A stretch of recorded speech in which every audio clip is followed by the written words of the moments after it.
Merci, monsieur le maire. Monsieur le maire, chers collègues, Toulon en commun votera cette délibération. C'est évidemment plus facile pour la municipalité d'obtenir réparation qu'à des particuliers, fussent-ils fonctionnaires.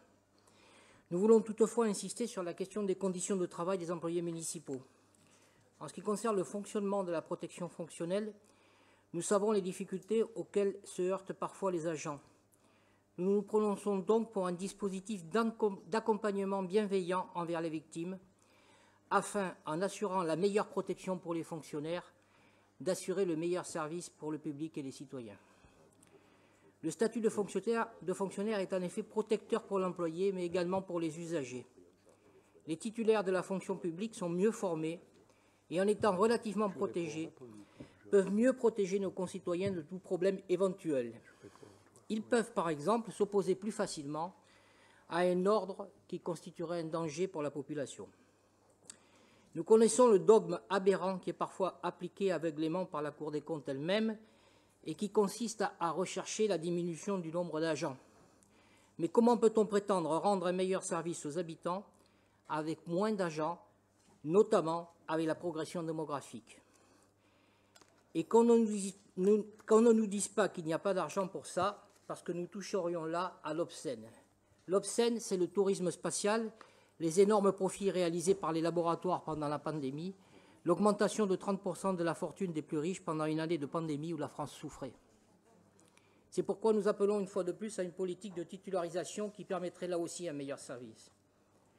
Or, c'est sans doute dans le secteur de l'éducation et de l'enfance, celui pour lequel le plus de soins quant à la qualité et la formation des agents paraît nécessaire, qu'il y a le plus de personnel vacataire. Certes, cela permet de la souplesse de fonctionnement, mais cela conduit certains personnels à avoir un statut précaire qui n'engage pas en investissement, qui introduit des différences dans les personnels et peut conduire à donner du pouvoir aux uns sur les autres. Mais surtout, cela conduit à confier l'encadrement de nos enfants à des personnes qui ne sont pas formées pour cela. Nous avons noté des efforts dans ce domaine, notamment au niveau des rémunérations. Mais il n'y a pas d'efforts suffisants portés sur les statuts dans un secteur sur lequel il paraît nécessaire d'apporter le plus de garanties possibles aux usagers, parents d'élèves et enfants. Par ailleurs, la défense des personnels, c'est également assurer leur protection de salariés. Le cadre est institutionnel et ce sont des commissions spécifiques qui sont chargées de la protection des agents. Cependant, depuis quelques années, les commissions administratives paritaires ne gèrent plus les cas concernant le personnel non fonctionnaire et les cas de vacataires sont traités dans des commissions consultatives paritaires. Cependant, les représentants de ces contractuels sont désignés par tirage au sort.